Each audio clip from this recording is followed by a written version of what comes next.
नमस्कार. कोकणी थाट या आपल्या यूट्यूब चॅनलमध्ये तुम्हा सर्वांचं मनपूर्वक स्वागत. अंड्याचं ऑमलेट तर आपण सगळेच जण बनवतो. साहित्य पण सेम, पण करायची पद्धत वेगळी. तर आज माझ्या पद्धतीने बघूया अंड्याचं ऑमलेट. तर या इथे मी 5 ते 6 अंडी वापरणार आहे. इथे मी एक मोठा कांदा बारीक चिरून घेतलेला आहे आणि कांदा अगदी बारीक चिरला आहे. जितका कांदा जास्त तितका ऑमलेटला चव चांगली लागेल.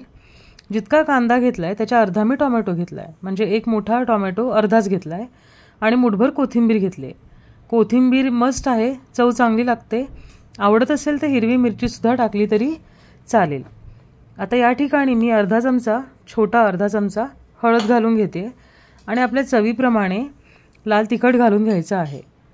हे ऑमलेट बनवायला अगदी सोपं आहे, पण माझ्या आई जशी बनवते ना त्याप्रमाणे मी हे बनवते.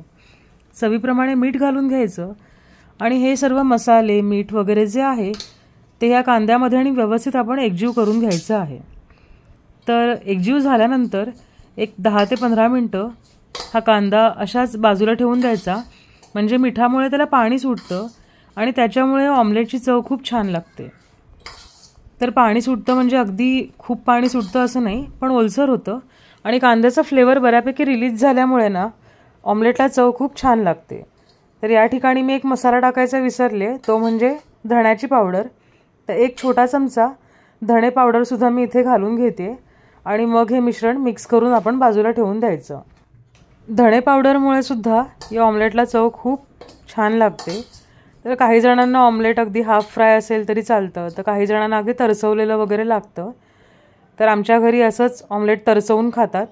आता एक 15-20 मिनिटानंतर तुम्ही बघाल बऱ्यापैकी ओलसर झाला आहे कांदा टोमॅटो कोथिंबीर याला बऱ्यापैकी पाणी सुटलं आहे आणि आत्ता आपण ह्याच्यामध्ये अंडी फोडून घ्यायची आहेत. तर मी 5 अंड्यांचं करते ऑमलेट.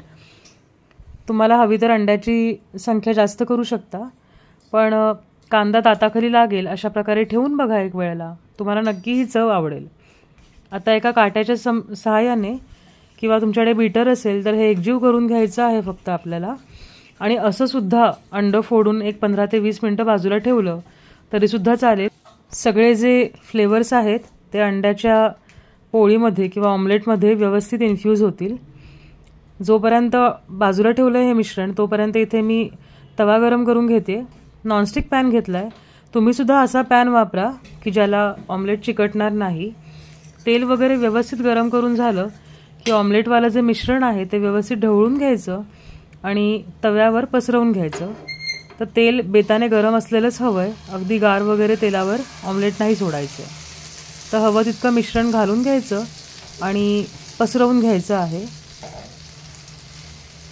तर ऑमलेट करणं म्हणजे असं काही मोठं रॉकेट सायन्स नसेल, तरी प्रत्येकाची बनवण्याची पद्धत वेगळी असते. भलेही कांदा टोमॅटो सेमच घातला तरीसुद्धा त्याला चव वेगळी येते. तर अशा प्रकारे सुद्धा एकदा ऑमलेट करून बघा. मिश्रण पसरून झाल्यावर त्यावर मी एक झाकण ठेवून देणार आहे. अर्धा मिनिट वगैरे झाकण ठेवून द्यायचं. त्याच्यानंतर एक बाजू व्यवस्थित आपली शेकली जाते.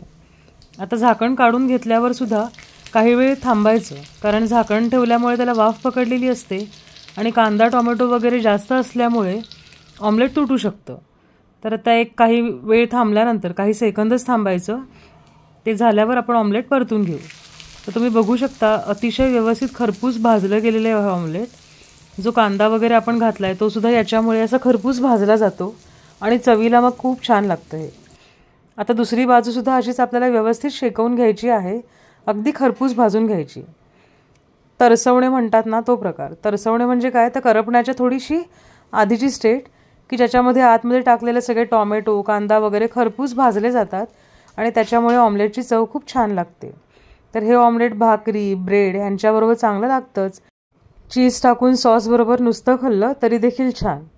तर अशा प्रकारे ऑमलेट तुम्ही नक्की करून पहा आणि आपल्या कोकणी थाट या यूट्यूब चॅनलला नक्की लाईक आणि सबस्क्राईब करा. धन्यवाद.